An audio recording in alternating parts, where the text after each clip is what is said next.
Hi guys, welcome back to a new video of Quick Guide. Today in this video, I'm going to show you how you can sign up for your Instacart account. Keep watching the video till the end.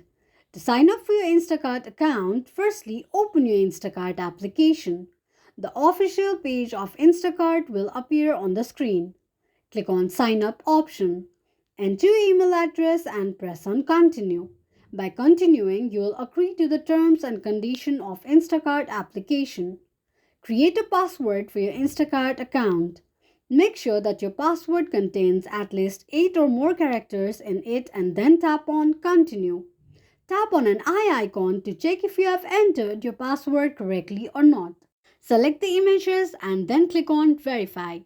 Enter your address or zip code and the homepage of Instacart will appear on it. This is how you can sign up for your Instacart account quickly and easily just in few steps. If you have any thoughts or queries, let us know in the comments section. Don't forget to subscribe to our channel. Also, press the notification bell icon so that YouTube will notify you whenever we post a new video. Thank you so much for watching.